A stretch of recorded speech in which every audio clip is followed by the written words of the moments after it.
चलतु माछ खटा प्रस्तुत करिया। मु सेथिपई शिला माछ को भाजिकी रखी आउ गोटे बैगण भेंडी आउ बोईतालू को एमती काटिकी छोट छोट कर रखी किसी कंचा लंका नहीं। चलतु आउ गोटे ताटिया मु कईया को भिजेकी रखी तेंतुली को।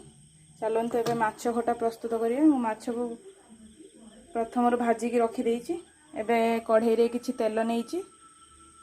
तेल आमर गरम है से किसी सोरिष दौची किसी जीरा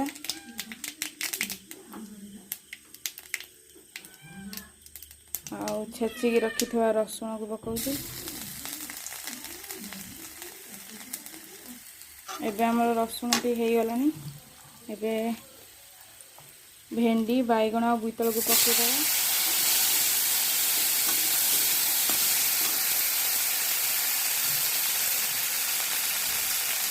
ता सहित मुझे कंचा लंका भी दे देती।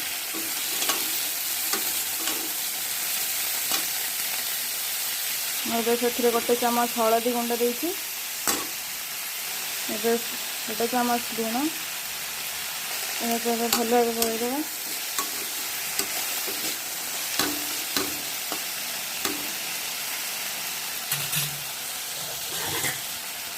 घोड़ेदवा सीझा किसी समय सीझापी छाड़देवा। चलते एबे देखिए सीझिला कि नहीं आमर।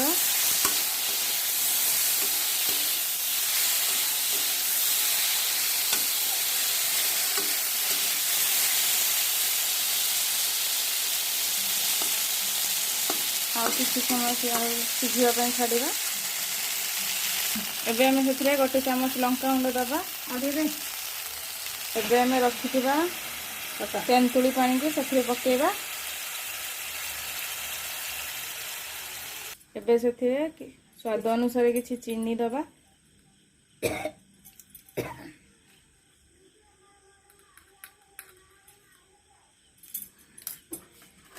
ये जो तेंतुली पानी टी आम पकई यह फुटले से माछ रखी भाजिकी रखि माछ को पकेबा।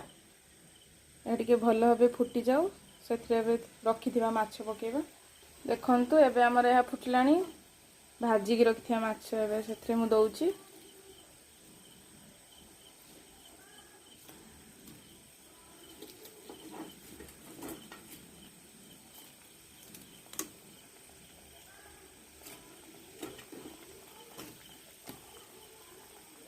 देखंतु मु एथिरे एबे सब माछ पकई देइची। यह टिके भल भाव फुटी जाऊ।